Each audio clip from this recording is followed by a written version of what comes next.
BBC के साप्ताहिक कार्यक्रम खेल के किस्से में आप सभी का स्वागत है। नमस्कार, मैं हूं आदेश कुमार गुप्त और हमेशा की तरह रेहान फजल हमारे साथ हैं, जो हर सप्ताह आते हैं एक खिलाड़ी के विशेष किस्सों के साथ।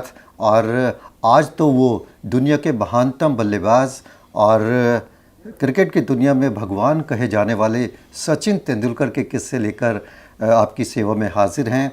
और ये सचिन तेंदुलकर के लिए कार्यक्रम बहुत विशेष इसलिए भी हो जाता है क्योंकि कुछ ही दिनों बाद यानी 24 अप्रैल को उनका जन्मदिन भी है।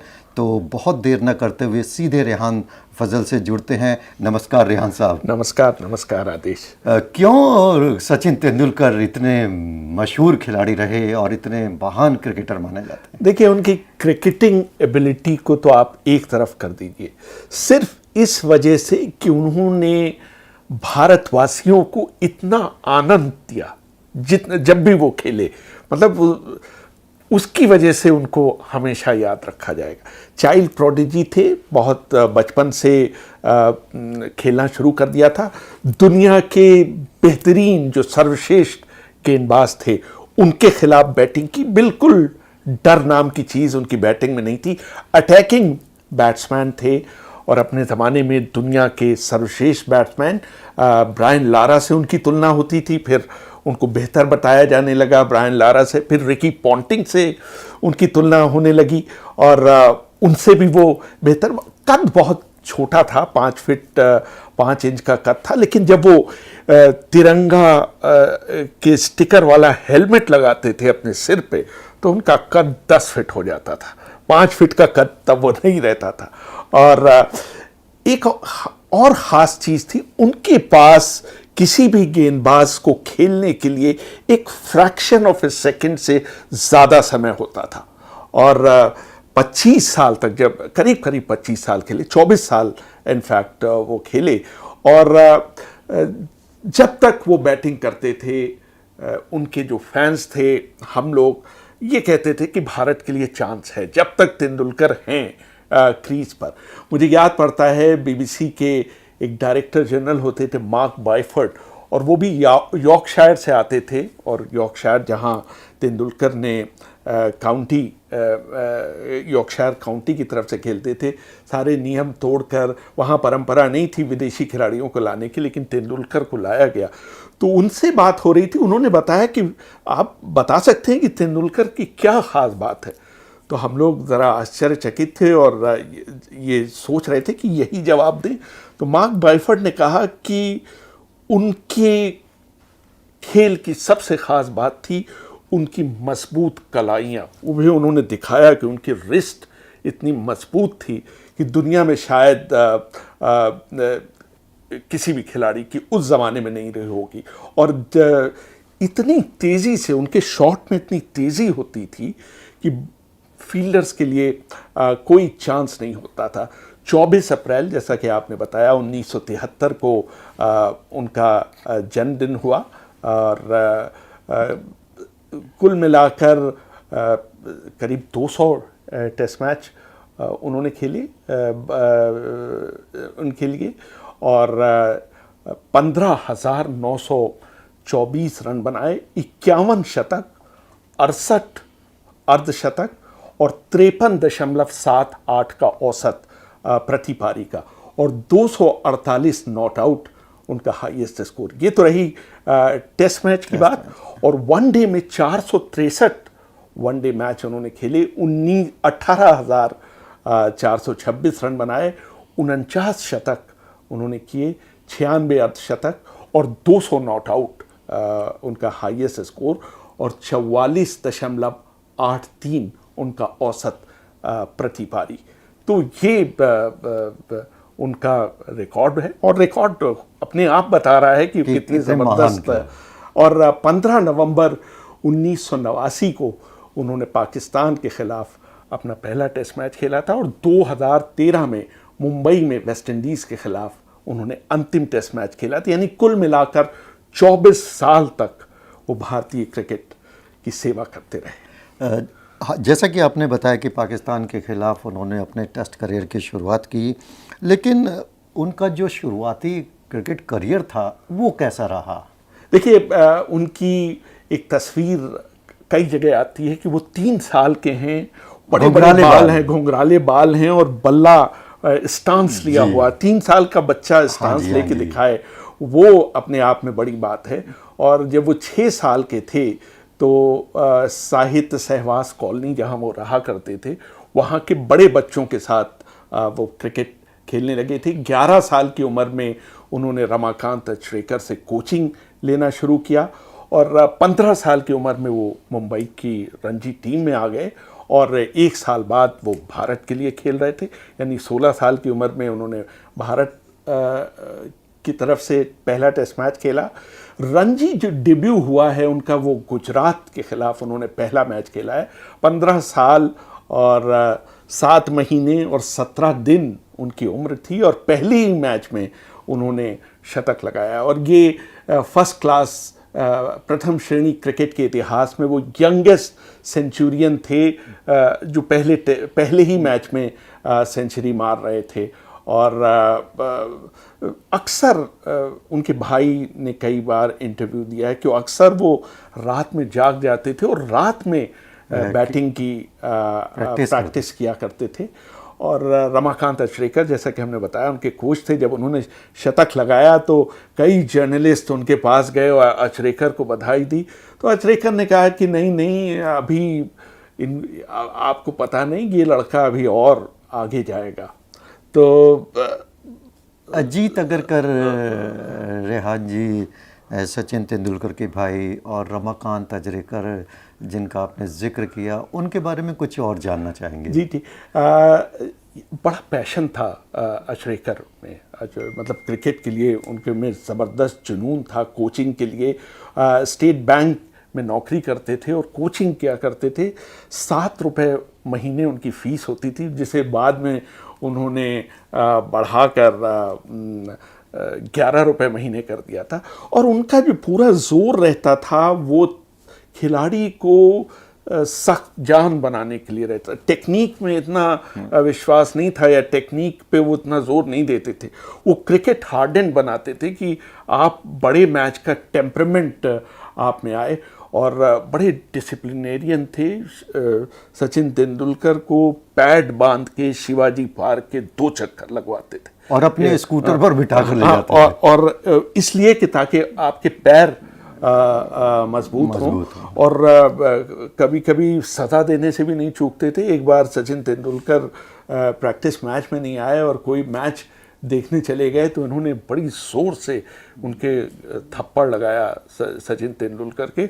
और उनके शब्द थे बड़े कि दुनिया तुम्हें देखने आएगी, तुम किसी को देखने नहीं जाओगे। ये उनका ऐसे ये उनका और अपने, जैसा कि आपने बताया कि अपने लैम्ब्रेटा स्कूटर उनके पास होता था, उसमें पीछे बैठाकर वो मैच दिखाने ले जाते थे। और भेलपुरी की दुकान पर वो अक्सर रोकते थे और जब भी सचिन तेंदुलकर सेंचुरी मारते थे स्कूल क्रिकेट में तो वो उनको भेलपुरी खिलाते थे। और ये उनका अंदाज होता था कि वेल प्लेड, बहुत अच्छा खेल, और 1 रुपया भी देते थे। 1 रुपया भी देते थे। तो और तेंदुलकर ही नहीं, विनोद कामली, प्रवीण आमरे, अमोल मजुमदार, ये सब रमाकांत अचरेकर उनके कोचिंग से निकले हैं। और रेहान साहब, अब जिस अंदाज में आप प्रोग्राम पेश कर रहे हैं तो श्रोताओं की टिप्पणियाँ भी आनी शुरू हो गई है। हमारे नियमित दर्शक हैं परमवीर रावत, वो कह रहे हैं कि सचिन तेंदुलकर ने पहली सेंचुरी कितने मैच खेलने के बाद लगाई। ज़रूर इस पर चर्चा होगी। अब रेहान साहब, एक सवाल कि जो पाकिस्तान का पहला दौरा था वहाँ सचिन ने क्या गुल खिलाया? ये देखिए, जब पाकिस्तान टीम जा रही थी 1989 में तो राज सिंह डूंगरपुर भारतीय चयनकर्ताओं के प्रमुख थे। और जब बैठक हुई इस टीम को चुनने के लिए तो अक्सर चयनकर्ता, ज़्यादातर सभी चयनकर्ताओं ने कहा कि सचिन डिज़र्व तो करते हैं, लेकिन ये बड़ा आइडिया अच्छा नहीं होगा कि उनको इतनी जल्दी भारतीय टीम में लाया जाए। 16 साल की उनकी उम्र है और पाकिस्तान के फास्ट बॉलर उस ज़माने में वसीम अकरम और वक़ार यूनुस होते थे और इमरान खान भी थे। बोले इनको खेलेंगे और अगर चोट लग गई और मान लीजिए अच्छा नहीं परफॉर्म कर पाया तो बहुत बड़ा साइकोलॉजिकल असर पड़ेगा। वो चाहते थे कि उनको जब थोड़ा सा और मैच्योर हो जाए तब उनको ब्लड किया जाए और इतनी बड़ी टीम के सामने न किया जाए। लेकिन नरेंद्र तम्हाने थे एक और चयन करता। तो उन्होंने कहा डोंट वरी, सचिन तेंदुलकर कभी नहीं फेल होंगे। तो डेब्यू जो उनका पहला मैच था वो कराची में था। कोई ख़ास बहुत अच्छा नहीं कर पाए वहाँ कराची में, लेकिन चारों टेस्ट मैच उन्होंने खेले। श्रीकांत कप्तान थे उनके, और उन्होंने पहले ही उनको कह दिया था कि आपको घबराने की ज़रूरत नहीं है, मैं आपको चारों टेस्ट मैच में खिलाऊंगा चाहे आप 0 पर आउट हों। और 2 ऐसे मौके आए जब जिसने मतलब एक तरह से सचिन तेंदुलकर के क्रिकेट जीवन को बिल्कुल बदल के रख दिया। पहला मौका था कि सियालकोट टेस्ट मैच हो रहा था और वकार यूनुस की गेंद गुड लेंथ स्पॉट से उठी है और उनके हेलमेट के स्ट्रैप को छूती हुई इनकी नाक से जाके टकराई है। ये और श्रीकांत 2 अकेले खिलाड़ी थे जो उस ज़माने में हेलमेट में ग्रिल नहीं लगाते। इनको लगता था कि भाई ग्रिल से उनके खेल पर असर पड़ेगा, तो ग्रिल नहीं। और जैसे ही गेंद लगी है सचिन तेंदुलकर की नाक से खून बहने लगा है और सारे पाकिस्तानी खिलाड़ियों ने उनको कह रहे, जावेद मियांदाद तब भी उनको जिसे कहते हैं मनोवैज्ञानिक दबाव बनाने से बाज नहीं आया। उन्होंने कहा अरे लड़के को चोट लग गई, लड़के को अस्पताल ले जाओ, लड़के की हड्डी टूट गई। वो उस वक्त भी ये बताने की कोशिश कर रहे थे, साइकोलॉजिकली उनको दबाने की कोशिश कर रहे थे। लेकिन तेंदुलकर ने थोड़ी देर में चाय हो गई, तेंदुलकर ने खेलना जारी रखा और उस दिन आते ही जब वो टी के बाद आए हैं तो कपड़े उपड़े बदल के आए और सब खून सब साफ हो गया और उन्होंने वकार यूनुस पर फिर एक चौका लगाया उनकी गेंद पर और फिर अगले दिन भी खेले और एक तरह से भारत के लिए वो मैच उन्होंने बचाया अपनी शानदार बैटिंग से। और दूसरा जी, ये तो एक हाँ वो जो दूसरा मौका आया पेशावर में। ये एक प्रदर्शनी मैच था और अब्दुल कादिर गेंदबाजी कर रहे थे और भारत को 2 ओवर में 40 रन बनाने थे। इतना पीछे था, सचिन तेंदुलकर और श्रीकांत खेल रहे थे और इन्होंने, मुश्ताक अहमद उनके लेग स्पिनर होते थे, उस ज़माने में इतने मशहूर नहीं थे लेकिन धीरे धीरे उनका कद बढ़ रहा था। उनकी गेंद पर उन्होंने एक छक्का और एक चौका लगाया। तो अब्दुल कादिर थे, वो दौड़ते हुए आए और बोले कि भाई क्या तू बच्चे को मार रहे हो और दम है तो मुझे मार के दिखाओ। तो ये कुछ बोले नहीं, बोले बल्कि नहीं, इन्होंने कहा कि अरे कादिर साहब कहाँ मेरी मजाल, मैं आपको कहाँ मार सकता हूँ। और अगली ही ये अगला ओवर अब्दुल कादिर ने लिया। अब्दुल कादिर उस समय दुनिया के सर्वश्रेष्ठ लेग स्पिनर थे और पहली दोनों गेंद को उन्होंने 6 छक्का उस पर मारा। श्रीकांत उनके पास आए उन्हें समझाने कि बस ठीक है, अब 2 मार दिए, अब थोड़ा संभल के खेलो। इन्होंने ऐसे ही इशारा किया और कुछ बोले नहीं तेंदुलकर। और अगली 2 गेंदों पर उन्होंने फिर 2 छक्के लगाए, यानी 4 छक्के अब्दुल कादिर की गेंद पर। 1 ओवर में 28 रन और आखिर वाले ओवर में भारत को 14 रन बनाने थे। भारत 14 रन नहीं बना पाया और 3 रन से वो मैच हार गया। लेकिन तेंदुलकर का एक तरह से ट्रांसफॉर्मेशन हुआ उस मैच के बाद और अब्दुल कादिर आए और उनको एक्नॉलेज करते हुए कहा कि बहुत आला शॉट आपने लगाए। और रेहान साहब, कमाल की बात है कि सचिन तेंदुलकर का रुतबा उस दिन सारी दुनिया ने जाना और बाद में अब्दुल कादिर साहब जैसा कि आज हमारे बीच नहीं हैं, लेकिन बाद में उन्होंने माना कि उन्होंने तेंदुलकर को उकसाया था कि आप मेरी गेंद पर छक्का लगा कर दिखाओ तो मैं तुम्हें कुछ इनाम दूंगा। हमारे कुछ श्रोता हैं वो आपसे जानना चाहते हैं विनोद कांबली और सचिन तेंदुलकर की दोस्ती के बारे में। जी, ये लोग बचपन में ही, ये दोनों अचरेकर के शिष्य थे और क्रिकेट खेला करते थे और बड़ी रिकॉर्ड साझेदारी थी 674 रन की इन्होंने की थी, जो कि उस समय विश्व हैरिस शील्ड में ये खेल रहे थे और विश्व रिकॉर्ड था।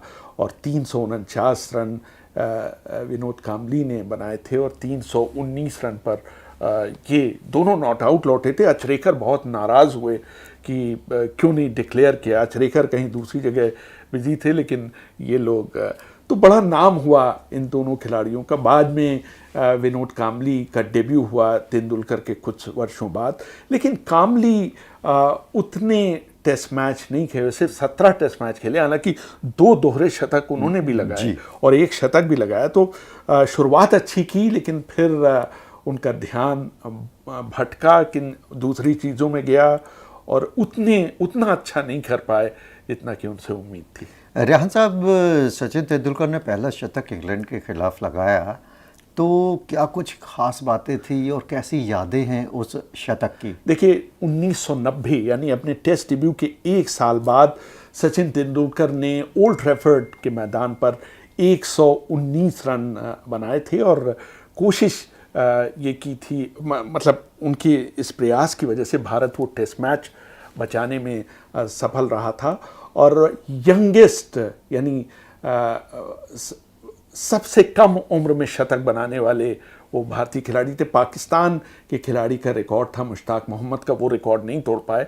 लेकिन पाकिस्तानी खिलाड़ियों के बारे में मजाक प्रचलित था कि वो लोग अपनी उम्र सही नहीं बताते हैं, बल्कि शाहिद अफरीदी की उम्र तो आज तक भी नहीं पता। आफरीदी ने जब अपना पहला मैच खेला था तो कहा गया था कि वो 16 साल के हैं। मुझे याद है कि जेफ बॉयकॉट कमेंट्री कर रहे थे, तो उनका सेंटेंस था बड़ा मज़ेदार कि oh if he is 16 then I am 21।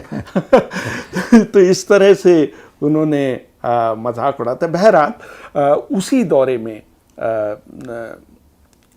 इस शतक से पहले एक डर्बीशायर के खिलाफ मैच था और उसमें वेस्ट इंडीज़ के तेज़ गेंदबाज इयान बिशप खेल रहे थे और इनको आराम दिया गया था। तो ये गए अपने मैनेजर के पास और उन्होंने कहा कि नहीं साहब, मैं खेलना चाहता हूँ इस मैच में, आराम मैं नहीं करना चाहता, क्योंकि मैं अपने आप को परखना चाहता हूँ कि बिशप जैसे फास्ट बॉलिंग के बॉलर के खिलाफ मेरा क्या चांस है। तो उनको खिलाया गया और उसमें उन्होंने शतक लगाया। तो इनको 432 रन बनाने थे। इंग्लैंड ने 360 पे 320 पर 4 विकेट बनाकर पारी समाप्ति की घोषणा कर दी थी ओल्ड ट्रैफर्ड में और 92 ओवर इनको ये मैच खेलना था। और इन्होंने मनोज प्रभाकर के साथ बहुत ज़बरदस्त साझेदारी की है और एक आध बार थोड़ा भाग्य ने उनका साथ दिया है। एंगस फ्रेजर की गेंद थी, उन्होंने बाउंसर किया है, ये डक करने गए हैं, डक करने के बावजूद इनका बल्ला इनके सिर के ऊपर था, तो गेंद इनके बल्ले के पिछले वाले किनारे से लगती हुई लॉन्ग लेग की तरफ चली गई। लेकिन वो एक भाग्य का इनको सहारा मिला, क्योंकि अगर गेंद कहीं भी जा सकती थी, वहाँ से उछल कर उनका कैच हो सकता था। लेकिन जब सचिन तेंदुलकर लौटे हैं, इतने यंग एज में उन्होंने शतक लगाया था। और क्रिकेट का खेल ऐसा है कि इसमें लोग थोड़ा देर से मैच्योर होते हैं। ये नहीं कि आप ये बोरिस बेकर नहीं हुए टेनिस के कि 17 साल में विंबलडन जीत लिया, या नाडिया कोमानेची ने मॉन्ट्रियल ओलंपिक में 14 साल की उम्र में जिम्नास्टिक्स में इतने सारे स्वर्ण पदक ले ली। क्रिकेट में आदमी थोड़ा देर से मैच्योर होता है। तो जब इन्होंने शतक, एक और बड़ा दिलचस्प किस्सा है कि जब इन्होंने शतक पूरा किया तो तेंदुलकर की समझ में नहीं आया कि किस तरह से रिस्पॉन्ड किया जाए, क्योंकि पहले उन्होंने अंतर्राष्ट्रीय लेवल पे शतक नहीं लगाया था कि वो अपना बल्ला ऊपर उठाएं या किसको वेव करें। तो उनको बड़ा एम्बैरेसमेंट हुआ शतक पूरा करने के बाद, और मैन ऑफ द मैच उनको घोषित किया गया। और मज़े की बात है कि वो एक शैम्पेन की बोतल उनको मिली मैन ऑफ द मैच की। वो 18 साल से कम उम्र थी, पी नहीं सकते थे, तो वो पी नहीं सकते थे। वो बोतल वो अपने साथ लेकर भारत आए और उस मैच के 8 साल बाद जब उनकी बेटी सारा का पहला जन्मदिन हुआ, तब उन्होंने वो बोतल खोली, वो मैन ऑफ द मैच की शैंपेन की बोतल, तब तो ये उससे जुड़ी हुई कुछ कहानियां हैं उनके पहले टेस्ट मैच ओल्ड ट्रैफर्ड, और तब से तेंदुलकर ने फिर पीछे मुड़कर नहीं देखा। और रेहान साहब, ये तो कितनी शानदार यादें हैं, लेकिन दूसरी तरफ कुछ कड़वी यादें भी हैं।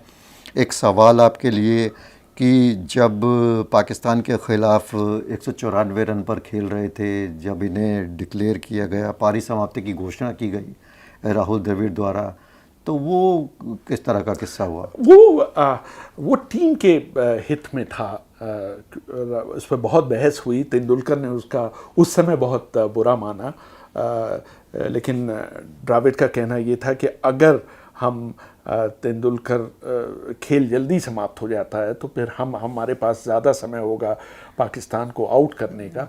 तो लोगों का कहना ये था कि भाई तेंदुलकर को पहले कह देना चाहिए था और वो अपना दोहरा शतक पूरा कर देते, लेकिन कुछ कम्युनिकेशन गैप हुआ, लेकिन बाद में बात रफा दफा हो गई और तेंदुलकर ने भी कहा कि कोई बात नहीं, वो टीम के इंटरेस्ट में फैसला लिया गया था, उसके पीछे कोई जिसे कहा जाए वो नहीं था, कोई बुरी भावना नहीं थी।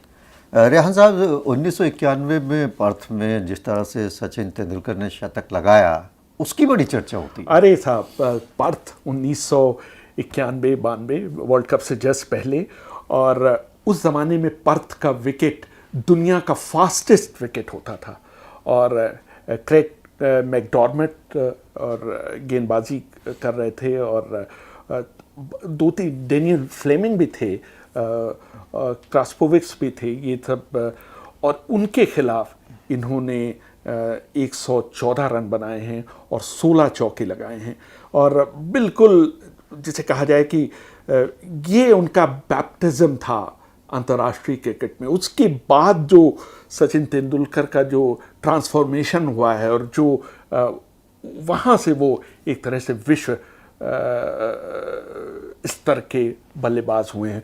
उन्होंने बेहतरीन, हालांकि क्रिकेट खेलते, टॉप क्रिकेट खेलते हुए अभी 2 साल हुए थे, फास्टेस्ट पिच पर दुनिया के फास्टेस्ट बॉलर के खिलाफ स्ट्रेट ड्राइव करना, फास्ट बॉलर को इससे ज़्यादा कोई बात नहीं चुभती है कि उसको आप फ्रंट फुट पर स्ट्रेट ड्राइव करें, और ये तेंदुलकर ने किया था। हालांकि ये मैच भारत 300 रनों से हार गया था तेंदुलकर के इतने अच्छे परफॉर्मेंस के बावजूद, लेकिन पूरे ऑस्ट्रेलिया में, पूरे विश्व में ये माना गया कि अब दुनिया में एक नए और वर्ल्ड स्तर के बल्लेबाज का उदय हो गया है। और 1993 में जिस तरह से हीरो कप का आयोजन हुआ भारत में, और फाइनल में जिस तरह से सचिन तेंदुलकर ने गेंदबाजी की दक्षिण अफ्रीका के खिलाफ, उसे तो नहीं भुलाया जा सकता। अरे वो भी क्या मैच था, सेमीफाइनल था हीरो कप का, कोलकाता की ईडन गार्डन्स में मैच हो रहा था, और दक्षिण अफ्रीका को आखिरी ओवर में 6 रन बनाने थे, और अजहरुद्दीन सोच रहे थे कि किसको गेंदबाजी दी। लोग कहते हैं कि तेंदुलकर ने लिटरली उनके हाथ से गेंद छीनी है, और वो गेंदबाजी करने गए हैं। उस पूरे मैच में उन्होंने गेंदबाजी नहीं की थी। गेंदबाजी का उनको शौक ज़रूर रहा है, मतलब शौक इतना रहा है कि वो डेनिस लिली के कोचिंग कैंप में गए हैं कोचिंग लेने फास्ट बॉलिंग की, अपने क्रिकेट करियर की शुरुआत में जी।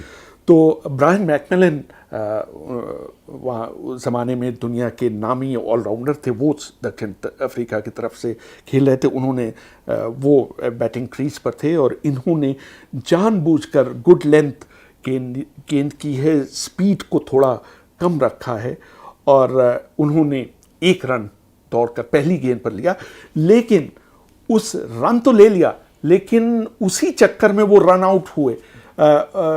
वो रन आउट नहीं हुए, बल्कि फैनी डी विलियर्स दूसरे खिलाड़ी थे, वो चाहते थे कि वो क्रीज पर पहुँचें और स्टांस वही लें, तो उस चक्कर में वो रन आउट हो गया। फिर एलन डोनाल्ड उतरे हैं, और उनकी चाल से तेंदुलकर ने अंदाज़ा लगा लिया कि ये नर्वस हैं, ये परेशान हैं, अभी भी उनको मैच जीतने के लिए 5 रन चाहिए। सचिन तेंदुलकर ने डोनाल्ड को 3 डॉट बॉल्स फेंकी हैं, तो 4 गेंदें इस तरह से खत्म हुई। 5वीं गेंद पर डोनाल्ड ने किसी तरह से 1 रन लिया है और 6ठी गेंद पर दक्षिण अफ्रीका को जीतने के लिए 4 रन बनाने थे और मैकमिलन स्ट्राइक पे थे। विजय यादव विकेट कीपर थे। सचिन तेंदुलकर ने देखी रणनीति देखी थी, तब तक वो बिल्कुल विकेट से सट कर विकेट कीपिंग कर रहे थे। तेंदुलकर ने विजय यादव से कहा कि जैसे फास्ट बॉलिंग के लिए आप विकेट कीपिंग करते हैं 10 गज पीछे जाइए, और उनको पीछे खड़ा किया और बहुत धीमी गेंद की, और मैकमिलन ने जैसा कि उम्मीद था उस पर बहुत वाइल्ड जिसे कहते हैं शॉट लगाने की कोशिश की, लेकिन गेंद विजय यादव के पास जाके रुकी, 1 रन ले पाए और इस तरह से भारत ने वो जीत दर्ज की, जिसको बहुत बड़ी जीत माना गया। और फिर फाइनल में वेस्ट इंडीज़ से मुकाबला हुआ और उसमें भारत ने वेस्ट इंडीज़ को हराकर हीरो कप जीता।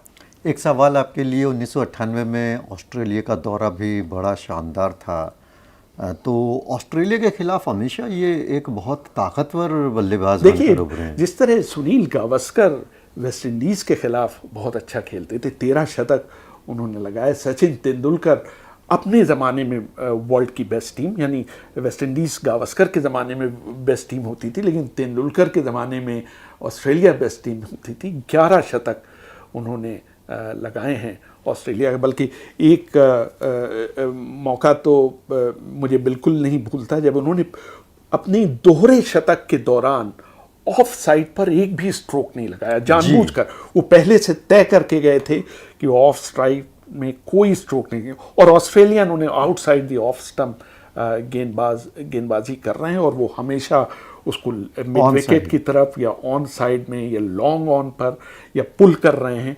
लेकिन उन्होंने डिसिप्लिन देखे, उन्होंने ऑस्ट्रेलिया जैसी बॉलिंग के खिलाफ ऑफ साइड में एक भी शॉट नहीं खेला। सचिन तेंदुलकर अपनी रणनीति बनाने के लिए मशहूर माने जाते रहे, और एक बार जब श्रीलंका टीम भारत में आई तो उन्होंने स्वीप की बहुत प्रैक्टिस की ताकि मुरलीधरन कामयाब ना हो सके उनके खिलाफ। लेकिन रेहान साहब, आपकी नज़र में सचिन की वनडे और टेस्ट क्रिकेट की कौन सी सर्वश्रेष्ठ पारी है? तो वनडे की अगर बात की जाए तो मुझे वो 1999 शारजा का वो मैच नहीं भूलता। ऑस्ट्रेलिया के खिलाफ 141 रन उन्होंने बनाए थे, और मुझे याद है कि बहुत तेज अंधड़ आया था जी। लेकिन सचिन तेंदुलकर की बल्लेबाजी उस अंधड़ से ज़्यादा तेज थी। उसके बाद रेहान साहब, बस जरा सा रुकूंगा, मैंने अपने घर में एक पोस्टर लगाया था जो शायद उसी से प्रेरित था। उसमें सचिन तेंदुलकर थे, ऊपर लिखा था टर्नांडो तेंदुलकर। तो ये 20 मिनट तक तूफान जैसे रेत का तूफान चला था, और सारे खिलाड़ी बिल्कुल पट लेट गए थे पिच पर, अंपायर भी लेट गए थे। और उसके बाद तेंदुलकर ने शेन वॉर्न को जो धुना है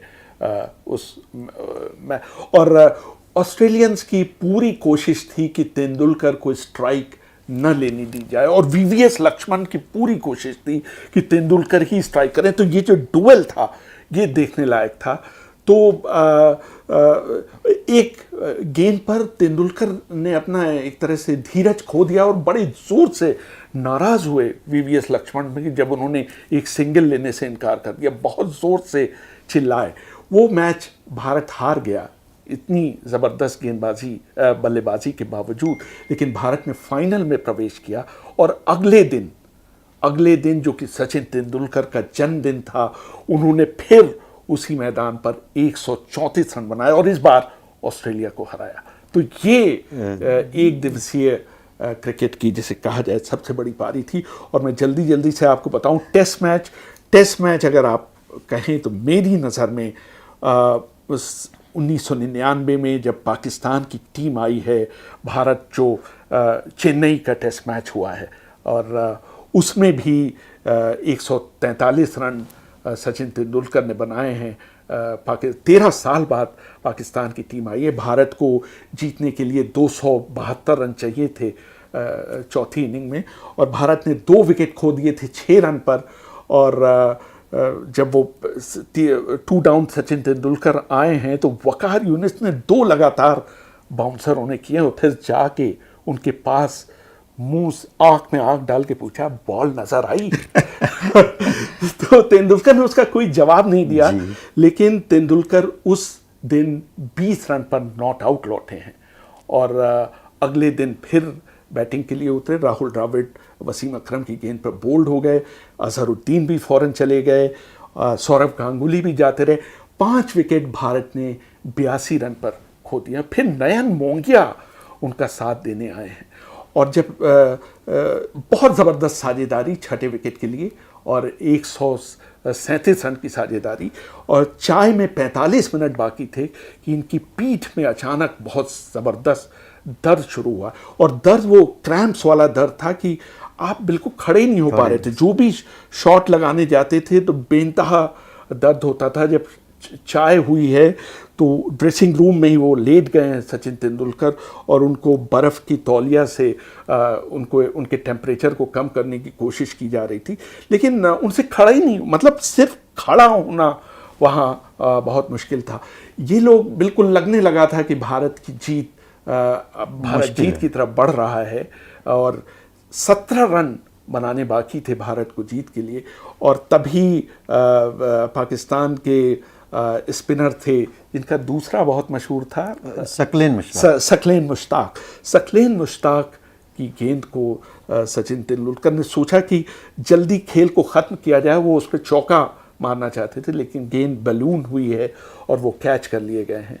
और फिर भी 16 रन 3 विकेट बचे थे, बन सकते थे, लेकिन भारतीय टीम वो मैच 12 रन से हारी है और बहुत बड़ी पारी थी। मैन ऑफ द मैच उनको दिया गया है उसके लिए। और तेंदुलकर लेकिन वो इतनी ख़राब उनकी हालत थी कि वो अपना पुरस्कार लेने नहीं जा सके। राज सिंह डूंगरपुर खुद आए कि भाई चलो किसी भी तरह चलो, वो नहीं जा पाए, इतनी उनकी ख़राब हालत थी। तभी मुझे याद है सुनील गावस्कर का एक कमेंट आया था कि अगर आप कोई काम खुद कर सकते हो तो वो किसी दूसरे के लिए मत छोड़िए। और सिर्फ मात्र 15 रनों 16 रनों की बात थी, लेकिन भारत की टीम ऐसा नहीं कर पाई और भारत वो मैच हार गया। लेकिन तेंदुलकर की वो पारी कभी नहीं भुलाई जाएगी। एक संक्षिप्त टिप्पणी 2003 के विश्व कप में फाइनल में जिस तरह से पाकिस्तान के खिलाफ, अरे था वो इत्तेफाक से मेरा सौभाग्य था कि मैं वहाँ मौजूद था सेंचुरियन के मैदान पर और 8 ही बजे वहाँ पहुँच गया था। पूरा स्टेडियम भरा हुआ था।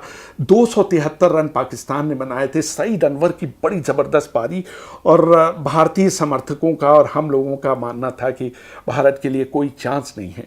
सचिन तेंदुलकर और वीरेंद्र सहवाग उतरे हैं। आमतौर से सहवाग स्टांस लेते थे, पहली गेंद वो खेलते थे, लेकिन उन्होंने कहा सचिन पाजी इस बार पहली गेंद आप खेलेंगे। वसीम अकरम ने दौड़ना शुरू किया है। चौथी गेंद पर सचिन तेंदुलकर ने उनकी गेंद पर चौका लगाया।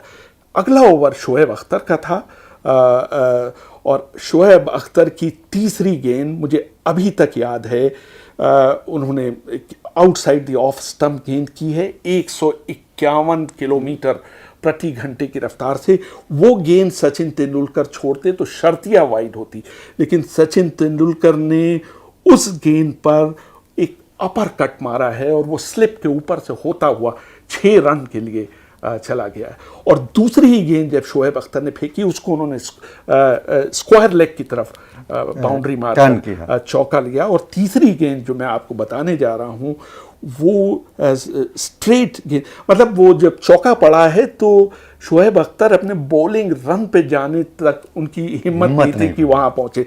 जब उन्होंने तीसरी गेंद की है तो बगैर किसी बैक लिफ्ट के, बगैर किसी फॉलो थ्रू के उन्होंने डिफेंसिव शॉट खेला है। बस डिफेंसिव शॉट जैसे रोकते हैं, और वो गेंद इससे पहले कि शोएब अख्तर अपना फॉलो थ्रू पूरा करते वो गेंद रस्से पे थी, स्ट्रेट, तो उनका दिल टूट गया और उस पर जले पे नमक छिड़का कप्तान ने। अगले ही ओवर में शोएब अख्तर को हटा लिया गया। शोएब अख्तर ने अपने 10 ओवर में 72 रन दिए और सचिन तेंदुलकर, हालांकि आउट भी किया उन्होंने सचिन तेंदुलकर को, लेकिन तब तक बहुत थक चुके थे। सचिन तेंदुलकर 75 गेंदों पर 98 रन बनाकर लौटे हैं और भारत ने वो जीत दर्ज की है। तो मुझे साक्षात देखने का मौका मिला है उस पारी को। इससे बेहतर क्या होगा। और हम और रेहान साहब और बीबीसी की पूरी टीम सचिन तेंदुलकर को अग्रिम बधाई देती है जो 24 अप्रैल को है। और रेहान साहब आज जिस तरह से सचिन तेंदुलकर के लिए खेलों के किस्से कार्यक्रम लेकर आए, अगले सप्ताह रेहान साहब फिर आपके साथ होंगे किसी एक और खिलाड़ी के खेल के किस्से के साथ। तब तक मैं आदेश कुमार गुप्त और रेहान फजल लेते हैं आपसे विदा। नमस्कार।